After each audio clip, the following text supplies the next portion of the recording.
Dear students, welcome to this lecture. Today my topic for deliberation is gender parity and development. Now let's have a look on the objectives of this lecture. The lecture will try to focus on relationship between gender and development. The lecture will focus on gender and the Millennium Development Goals. The lecture will try to analyze should it be equality of opportunities or outcomes. Now let's have a look on the introduction. The fundamental principle of human development is for people to enlarge their choices, to realize their potential, and to enjoy the freedom to lead lives they value or have reason to value.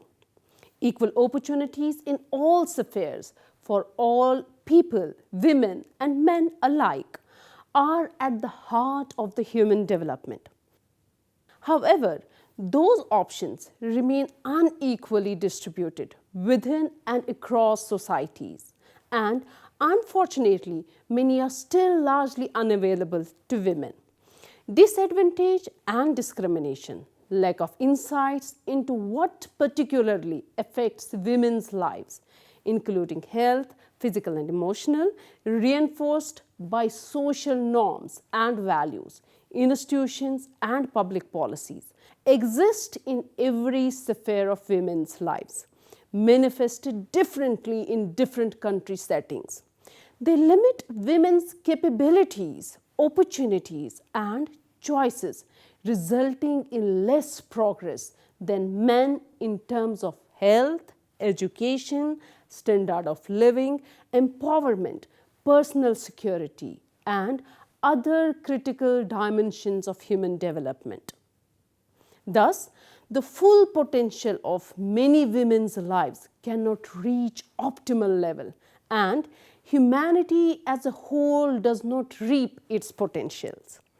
Since its inception in 1990, the Human Development Report has presented many aspects of these disparities, such as those in education, work, health, political participation, and often underlying issues related to data and measurement.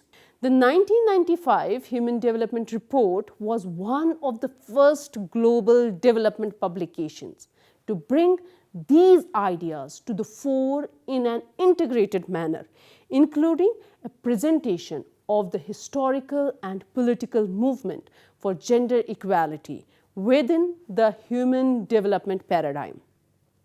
Much progress has been made over the past 20 years in reducing these disparities. However, the unfinished tasks are still pronounced and new challenges continue to emerge, and new insight is generated through more extensive research and relevant data collection that also begs new measurements of progress for women. And although some convergence has occurred in capabilities between men and women as measured by the traditional Human Development Index indicators, it appears not adequate for women's functioning and abilities to exercise the same choices and realize their potential. These differences generate unequal achievements. As a result, the full potential of many women's lives cannot be realized. Now, dear students, let's have a look on gender indices in the Human Development Report and beyond. The Human Development Report launched its first set of gender-related composite indices, the Gender-Related Development Index (GDI) and the Gender Empowerment Measure (GEM) in the 1995 report. These two composite indices were the first of their kind in bringing together measurements of gender disparities in different dimensions of human development. Their purpose to engender human development was to highlight the gap that exists between women and men's opportunities and capabilities, and to also examine the progress made in reducing gender disparities in the past few decades. Using the GDI and GEM, countries were ranked on the global scale by their performance towards achieving gender equality. These indices were intended to provide important tools for government and policymakers to monitor the status of women and design programs to equalize opportunities provided to women and men.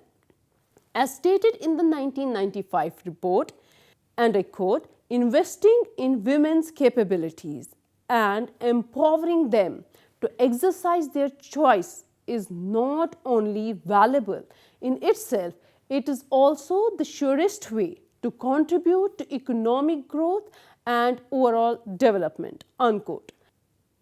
Therefore, and I quote, gender equality must be an integral part of the sustainable human development paradigm, unquote.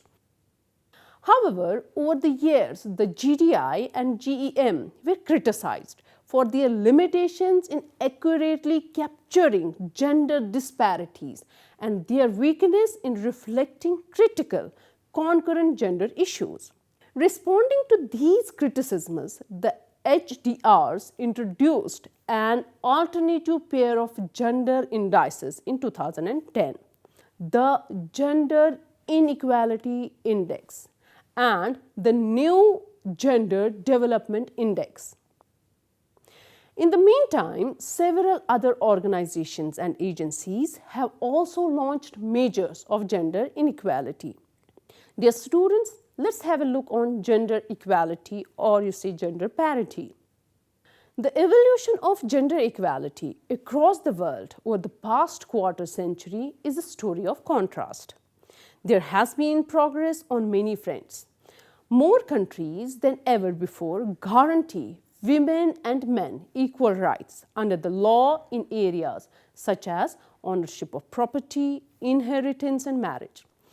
136 countries now have explicit guarantees for equality of all citizens and non-discrimination between men and women in their constitutions. On average, there are now more women than men in universities across the globe, with women's tertiary enrollment having risen more than sevenfold since 1970s. Women are drawn in ever larger numbers to the wage labor market in every region of the world.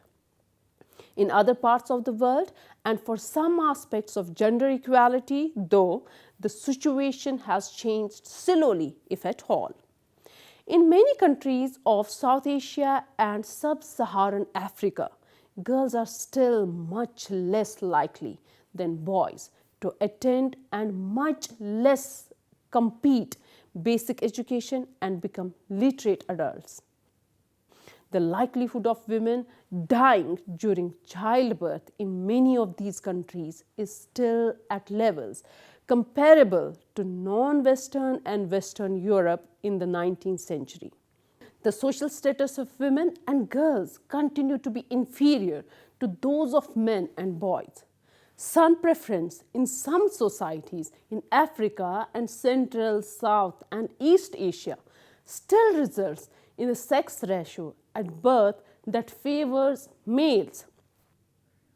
The returns to women's labor and entrepreneurship continue to be lower in almost all countries, developing and developed, while most women spend longer hours than men in paid and unpaid work.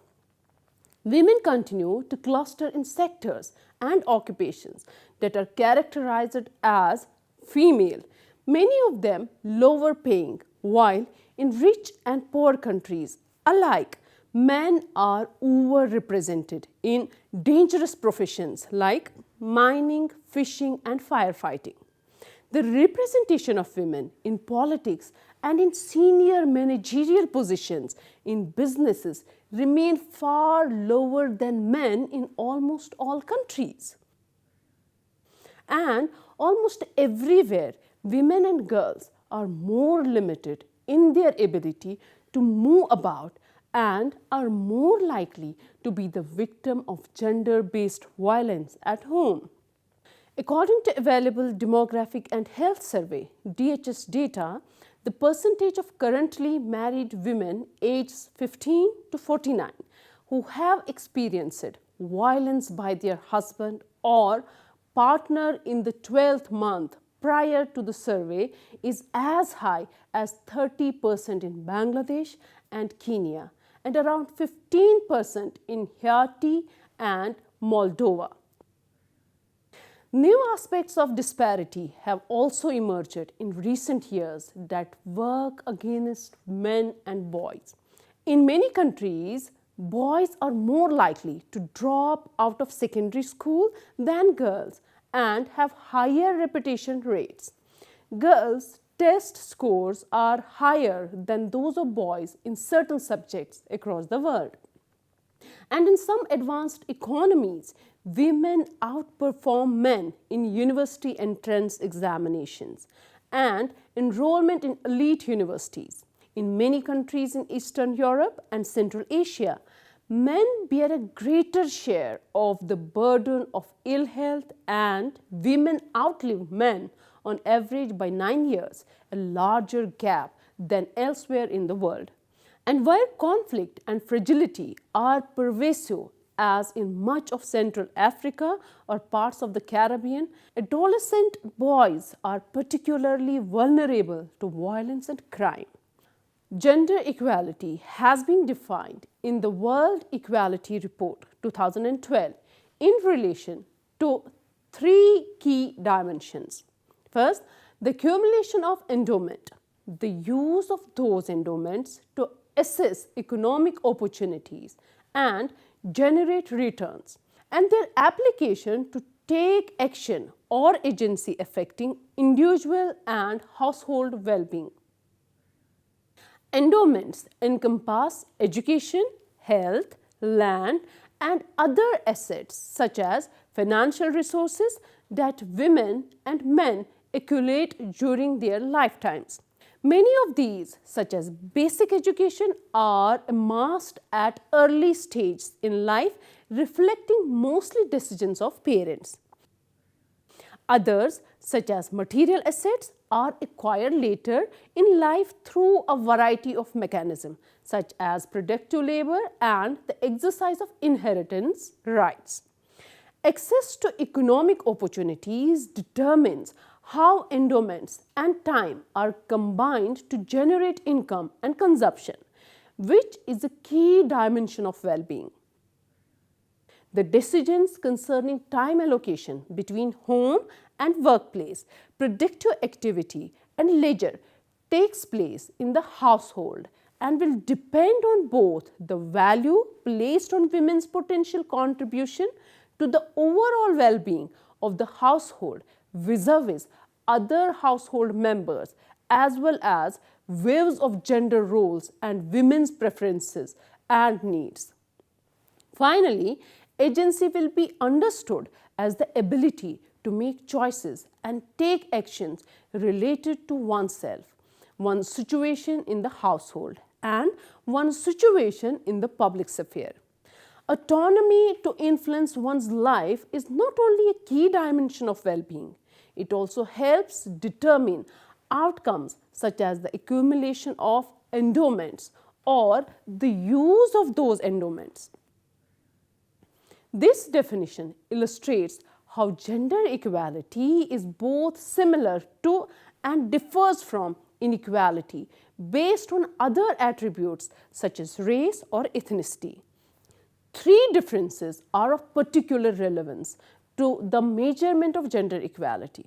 First, the welfare of women and men living in the same household is conceptually difficult to measure separately, which is compounded by the paucity of data concerning outcomes within the household. Second, preferences can differ systematically between men and women, reflecting both innate factors and learned behaviors, while needs and constraints also vary across gender because of both biological and social factors. And third, gender cuts across distinctions of income and class. While all women may share similar disadvantages relative to men, disparities between rich and poor women in the same country may be larger than those between men and women of similar incomes in that country. These characteristics raise the question as to whether gender equality should be measured in terms of equality of outcomes or in terms of equality of opportunity. Now, dear students, let's have a look on the gender and the Millennium Development Goals. The 2010 Millennium Development Goals Summit concluded with the adoption of a global action plan to achieve the 8 MDGs by 2015. It also adopted a resolution calling for action to ensure gender parity in education and health, economic opportunities, and decision making at all levels through gender mainstreaming in the formulation and implementation of development policies. The resolution and the action plan reflect the belief of the international development community that gender equality and women's empowerment are development objectives in their own rights, as well as serving as critical channels to the achievements of the other Millennium Development Goals. Gender equality and women's empowerment help to promote universal primary education, reduce under 5 mortality, improve maternal mortality, and reduce the likelihood of contracting HIV/AIDS. And its own several of these goals, notably those for reductions in maternal and infant mortality and the incidence of HIV/AIDS, where the world and most low-income countries will still fall short of MDG target. The inequalities that are reflected in the poorer performance of women and girls across several MDGs are compounded among women belonging to groups that are disadvantaged or excluded on the basis of other characteristics such as income, location, race, ethnicity, or disability. For instance, the female disadvantage in education and literacy outcomes is larger in rural areas and among lower income households, particularly in parts of sub-Saharan Africa, South Asia, and Middle East and North Africa. And in several Latin American countries, indigenous and Afro-descendant women are less likely to be employed in non-agricultural paid employment. The 2010 resolution also stressed that the achievements of the MDGs would require coordinated interventions that target women and other vulnerable groups across sectors that include taking action to improve the numbers and active participation of women in all political and economic decision-making processes, including by investing in women's leadership in local decision-making structures and creating an even playing field for men and women in political and government institutions. Expanding access to financial services for the poor, especially poor women, and investing in infrastructure and labor-saving technologies, especially in rural areas, that benefit women and girls by reducing their burden of domestic activities, and promoting and protecting women's equal access to housing, property, and land, including rights to inheritance. Now, dear students, let's have a look at equality of what? Opportunities, outcomes, and women's welfare. The World Equality Report 2012 takes at its premise that the welfare of an individual should not depend on gender. Although the principle is clear, measuring welfare at an individual level is difficult. Unlike the literature on inequities across different groups, where there is a clear concept of consumption poverty based on household aggregates, the welfare of individual men and women is intrinsically an intra-household issue, and attempts to break into the household have not met with much success. One line of inquiry has tried to attribute consumption to a particular member of the household, but the result have never squared with reality.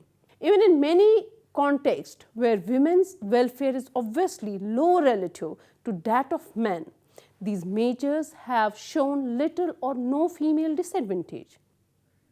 A second line of inquiry asks whether other measures of welfare, notably happiness, can serve as a proxy for welfare. However, looking across countries at the percentage of women who report being very happy reveals little or no relationship with numerous indices that aim to measure female disadvantage. This suggests that the issue of how to measure women's welfare in a reliable and consistent manner remains a question that is very much open and one that this report is not going to take any steps to resolve. Having made this decision, we are still left with two options. Should we define equality in terms of opportunities or in terms of outcomes? This issue is still the subject of much debate among philosophers, economists, and development practitioners more broadly.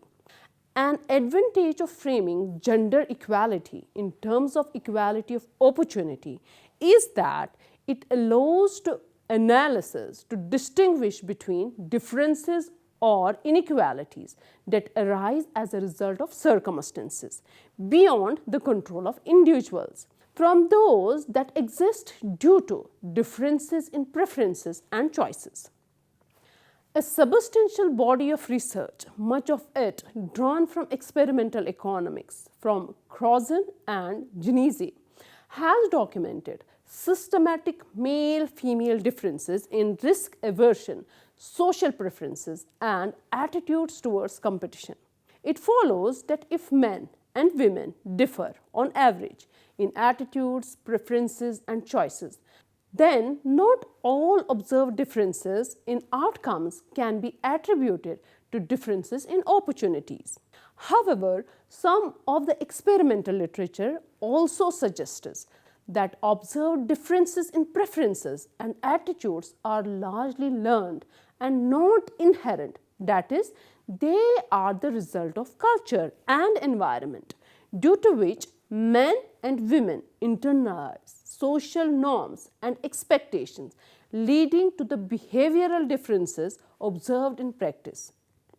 In this context, an argument in favor of focusing on equality of outcomes is that persistent differences in power and status between men and women can over time become internalized in behaviors, aspirations, and preferences that perpetuate the inequalities. So, it is difficult to define equality of opportunity without also taking into consideration how actual outcomes are distributed. It's only by attempting to equalize outcomes that one can break the vicious circle of low aspirations and low opportunities. The World Equality Report 2012 has thought of gender equality in two complementary ways. First, when referring to the gender equality in endowments and agency, they focus primarily but not exclusively on equality of outcomes. For them, increasing female primary and secondary enrollments to 100% is important, as is making sure that girls do not face a disadvantage in what they are learning. This is because they believe that outcomes in these domains are the best possible measure of realized opportunities. This is especially true if the way the opportunities are translated to outcomes differs for men and women, as we know it does for health, or as in the case of political voice, where equality of outcomes is an intrinsically desirable goal. Second, when it comes to gender equality in productive activity as reflected, for instance, in economic choices of where, how, and how much to work outside the home, the report recognized that differential preferences may lead men and women to make different choices with respect to their productive lives, and that these preferences may be very different across countries and regions. In this case, it has not argued that equal outcomes between women and men are better. We cannot show this, since the only way to define better is to measure women's welfare, which is hard to do. Instead, we ask whether there is a way for policy to be implemented in an environment where consumer preferences are unknown. Dear students, let's conclude this lecture. States play central roles in delivering on commitments to gender equality, setting standards and regulations for resource use and providing public services and investments for sustainable development. Current trends in relation to growth, employment, food, population, water and sanitation, and energy provide examples of how unsustainable development and gender inequality reinforce each other.